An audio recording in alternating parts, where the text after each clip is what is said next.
ಈ ವರ್ಷ KFIನಲ್ಲಿ ಸ್ಟಾರ್ ಸಿನಿಮಾಗಳು ರಿಲೀಸ್ ಆಗಿರೋದು ತುಂಬ ಕಡಿಮೆ. ಇಷ್ಟು ದಿನ ಜನ ಥಿಯೇಟರ್ಗಳಿಗೆ ಬರದೆ ಎಷ್ಟೋ ಥಿಯೇಟರ್ಗಳು ಮುಚ್ಚೋಕೆ ರೆಡಿಯಾಗಿರೋ ಟೈಮ್ನಲ್ಲಿ ಭೀಮಾ ಅಂತ ಬ್ಲಾಕ್ ಬಸ್ಟರ್ ಸಿನಿಮಾ ರಿಲೀಸ್ ಆಗಿ KFIನ ಕಾಪಾಡ್ತಿದೆ ಅಂತಲೇ ಹೇಳ್ತೀನಿ. ಸ್ಟಾರ್ ಸಿನಿಮಾಗಳ ಲಿಸ್ಟಲ್ಲಿ ಭೀಮಾ ಆದಮೇಲೆ ರಿಲೀಸ್ ಆಗ್ತಿರೋದು Krishnam Pranaya Sakhi. Hi friends, welcome to my channel. ಇವತ್ತು ಯಾವ ಮೂವಿ ರಿವ್ಯೂ ಅಂದರೆ ಕೃಷ್ಣಂ ಪ್ರಣಯ ಸಖಿ.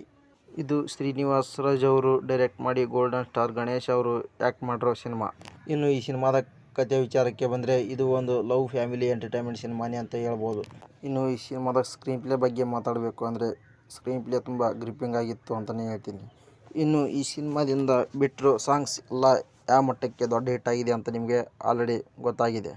ಈ ಸಿನಿಮಾದ ಮ್ಯೂಸಿಕ್ ಡೈರೆಕ್ಟರ್ ಬಂದು ಅರ್ಜುನ್ ಜನ್ಯ ಅವರು. ಮ್ಯೂಸಿಕ್ ಅಂತೂ ತುಂಬ ಚೆನ್ನಾಗಿ ಕೊಟ್ಟಿದ್ದಾರೆ ಅಂತಲೇ ಹೇಳ್ತೀನಿ. ನೀವು ಈ ಸಿನಿಮಾನ ನೋಡ್ತಿರ್ಬೇಕಾದ್ರೆ ಅಲ್ಲಿ ನಿಮ್ಮ ಮುಖದಲ್ಲಿ ನಗು ತರಿಸೋದಂತೂ ಪಕ್ಕಾ ಅಂತಲೇ ಹೇಳ್ತೀನಿ. ಇನ್ನು ಈ ಸಿನಿಮಾದ ಕ್ಯಾಸ್ಟಿಂಗ್ನಲ್ಲಿ ಸಾಧು ಕೋಕಿಲ ಅವರು, ರಂಗಾಯಣ ರಘು ಅವರು, ಕುರಿ ಪ್ರತಾಪ್ ಅವರು ಮತ್ತು ಶಶಿಕುಮಾರ್ ಅವರು ಇನ್ನು ಮುಂತಾದ ಕಲಾವಿದರೆಲ್ಲರೂ ಅವರಿಗೆ ಕೊಟ್ಟಿರೋ ಪಾತ್ರನ ತುಂಬ ಚೆನ್ನಾಗಿ ಮಾಡಿದ್ದಾರೆ ಅಂತಲೇ ಹೇಳ್ತೀನಿ. ಇನ್ನು ಗೋಲ್ಡನ್ ಸ್ಟಾರ್ ಗಣೇಶ್ ಅವರ ಆ್ಯಕ್ಟಿಂಗ್ ಬಗ್ಗೆ ಹೇಳೋದೇನು ಬೇಕಾಗಿಲ್ಲ. ಅವರು ಯಾವಾಗಲೂ ಆ್ಯಕ್ಟಿಂಗ್ನಲ್ಲಿ ಮಾತ್ರ ಟಾಪ್ನಲ್ಲಿರ್ತಾರೆ.